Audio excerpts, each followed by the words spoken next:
Attention all!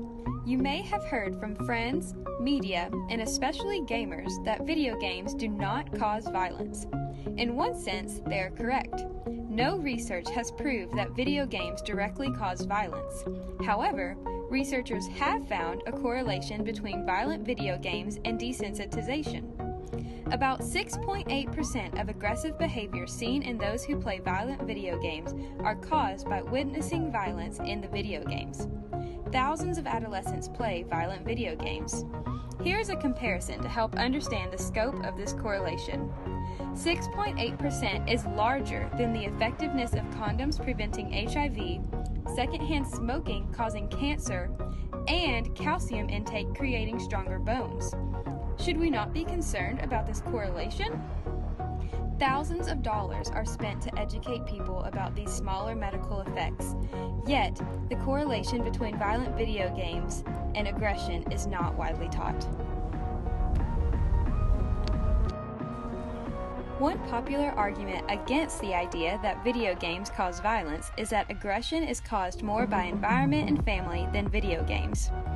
Researchers have found that parents do have some responsibility for the effects that violent video games have on their children.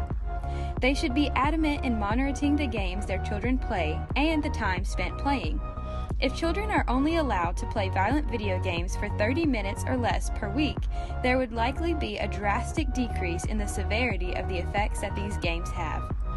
Most children are not monitored, and most adults do not think twice about what the video games could be doing to them. Another common argument against the fact that video games cause aggression is that if the claims were true, we would have far more mass shootings in which the culprits are gamers. The truth is that video games increase aggression and desensitize players to real-life violence.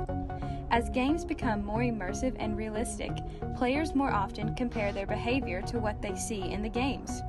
This means users, especially adolescents, view yelling, hitting, and antisocial behavior to be normal. These games are bringing people to believe antisocial behavior is okay because their behaviors are good compared to shooting or stabbing someone. This announcement is not meant to condemn those who play these video games. It is meant to make you aware of the seriousness of this issue.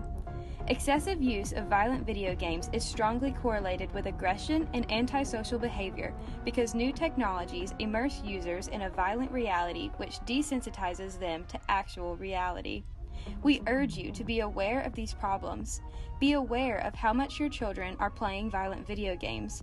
Spread the truth that you have learned today.